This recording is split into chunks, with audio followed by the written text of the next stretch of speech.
Man, guys, back with another one. We working on a Nissan d21 today. We installing a tachometer.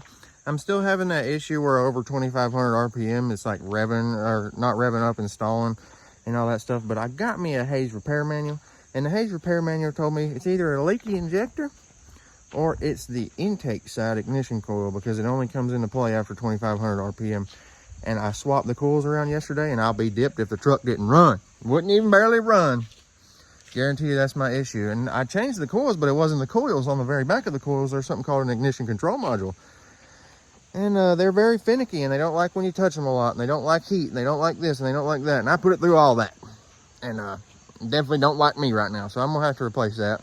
And I'll get back with you on that issue, see if it fixes it after I replace that. If you're having a problem with your Nissan D21, it's a TBI motor, and you're having a hesitation anywhere above 2,500 RPM or anywhere in your acceleration range, you might want to check your ignition control modules, or you want to check your injector leak down. And we're also going to do an injector leak down test once I get the tools on the channel, and I'll show you how to do that as well. So come along with me today. We're going to install a tachometer just so I can monitor exactly where it's doing this at. The truck was an automatic, so it did not come with a tachometer from factory, and I'm going to show you how to install one and what wire you need to tap into to install one. This wire goes to the coils and goes to the ignition control module, and a lot of people tap into that wire right there at the coil, right there at the ignition control module before it, and you don't want to do that because, like I said, those are really finicky and you don't want to mess with them. So we're going to the relay way after the ignition control module to tap into a blue wire with a red stripe. Stick with us. So under the hood of your average Nissan D21 from the 80s, and you'll have this coil setup right here. Don't mind the black tape. I was literally just going through, double checking myself, making sure I didn't have any shorts or anything anywhere. Like, I made these plug wires, so that probably could be an issue too.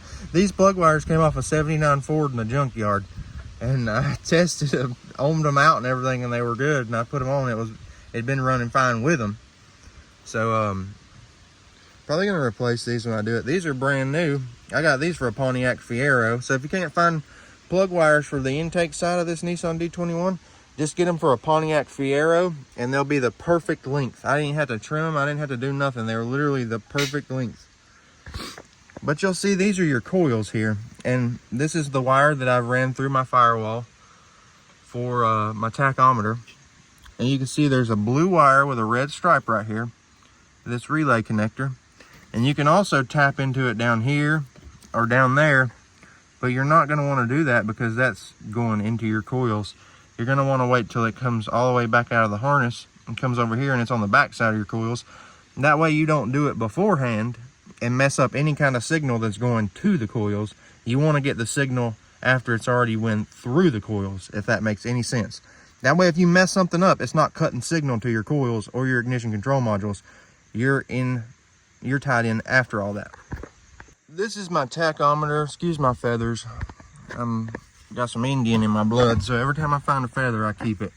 But I got this Sun Pro tach here. I've run in a couple square body Chevrolets that I've already had, and it does good. I know it works.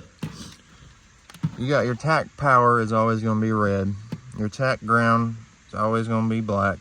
Your tach signal wire, where you're going to get your pickup signal at, is always going to be green.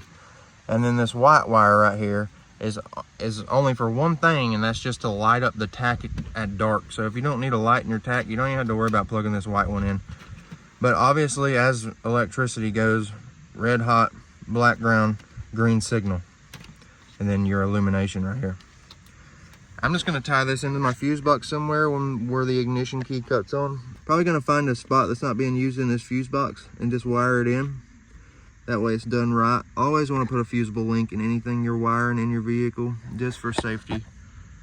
I had a guy get a new Jetta one time and put a set of headlights in it, and he had like a $3,000 body kit on it, and as soon as he got it done, he was driving it through town, and the headlights shorted out and it burnt down right there. So ever since then, it's always kind of scared me to not have fusible links in my wiring, which you definitely should do anyway. So make sure you're doing that.